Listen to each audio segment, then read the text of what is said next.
नीतीश कुमार की झुंझलाहट और तिलमिलाहट दोनों अब साफ साफ नज़र आने लगी है। इधर कुछ महीने पहले भी आपने देखा होगा कि नीतीश कुमार किस तरह की भाषा का प्रयोग करते थे और उसके बाद से तो भाषाई दंगा बिहार में फैलने लगा।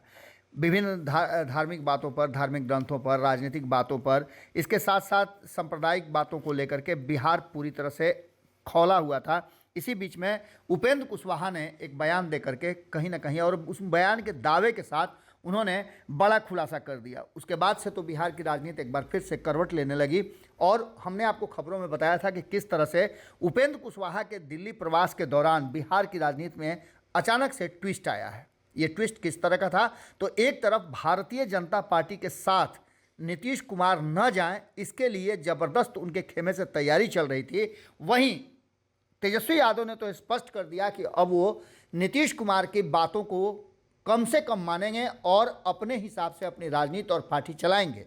इन सारी बातों को लेकर के ये तल्खियाँ चल ही रही थी कि उपेंद्र कुशवाहा दिल्ली से पटना आए और उन्होंने आते ही इस सवाल का जवाब पूछे जाने पर मीडिया से कहा कि कौन कौन भारतीय जनता पार्टी के संपर्क में है। जो जितना बड़ा नेता है उतना ज़्यादा संपर्क में है। इतना ही नहीं, उन्होंने कहा कि कौन लोग पोस्टमार्टम कर रहे हैं और क्या क्या पोस्टमार्टम कर रहे हैं ये भी मैं देख रहा हूं। इन सारी बातों को लेकर के उन्होंने एक सवाल खड़ा कर दिया कि सवाल में कहीं ना कहीं नीतीश कुमार और जदयू के शीर्ष नेतृत्व के लोग फंसते नजर आ रहे थे। इन सारी बातों को लेकर के कहा यह जा रहा था कि नीतीश कुमार जो लगातार अपने बयानों के साथ मुखरता से बातें रख रहे हैं। उपेंद्र कुशवाहा पर पूछे गए बयान पर भी उन्होंने कहा था कि वो खुद मेरे पास आए थे, कई बार गया है, आया है। उसके बाद से उस पर रिएक्शन उपेंद्र कुशवाहा ने बड़ा ही नपे तुले शब्दों में दिया। लेकिन उपेंद्र कुशवाहा के इस दावे के वो लेकर के कि कहीं ना कहीं भारतीय जनता पार्टी के संपर्क में जो जदयू का जितना बड़ा नेता है उतना ज़्यादा संपर्क में है, इस पर तिलमिला गए नीतीश कुमार से जब पत्रकारों ने एक राजकीय समारोह जो आयोजित किया जा रहा था सुभाष चंद्र बोस की जयंती के अवसर पर, उस समारोह में उपस्थित होने और अपनी श्रद्धा सुमन अर्पित करने के लिए गए हुए थे। इसी बीच में पत्रकारों ने उनसे सवाल पूछा और उस सवालों का जवाब देते हुए नीतीश कुमार तिलमिला गए। उन्होंने चुप्पी तोड़ते हुए कहा कि खुद जाकर के पूछ लीजिए ना कि कौन कौन संपर्क में है। इसका सीधा मतलब है कि कहीं ना कहीं नीतीश कुमार पूरी तरह से उपेंद्र कुशवाहा के बयानों को लेकर के तिलमिलाए हुए हैं।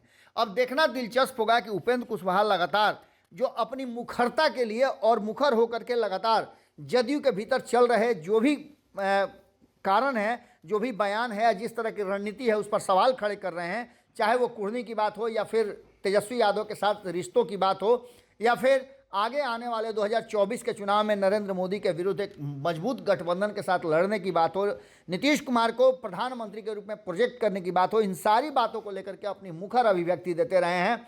वहीं जब राष्ट्रीय जनता दल की तरफ से नीतीश कुमार पर हमला किया गया तब भी उपेंद्र कुशवाहा ने भी सबसे पहले मोर्चा संभाला था। लेकिन अब जबकि नीतीश कुमार का कहा जा रहा है कि उपेंद्र कुशवाहा पोल पट्टी खोलने लगे हैं, तो निश्चित रूप से कहीं ना कहीं नीतीश कुमार का तिलमिलाना बनता है। इस तिलमिलाहट में उन्होंने क्या कुछ कहा वो आपने भी सुना होगा। तस्वीरें बहुत कुछ कहती हैं और उनके चेहरे के भाव भी बहुत कुछ बता रहे हैं। अगर ये वीडियो पसंद आई और वह बिहार के राजनीति और बिहारियत से सरोकार रखेनी तो सब्सक्राइब बटन दबा के चैनल के सब्सक्राइब कर ली। ओजे एगो घंटी बा, ओकरा बटन दबा देला से कुल सटीक और मारक खबर रुआ मुफ्त में मिल जाई। अगर रुआ पत्रकारिता के हमनी के नया प्रयोग में सहयोग कर चाहतानी तो ज्वाइन बटन दबा दी। पेटीएम नंबर नोट कर ली 9386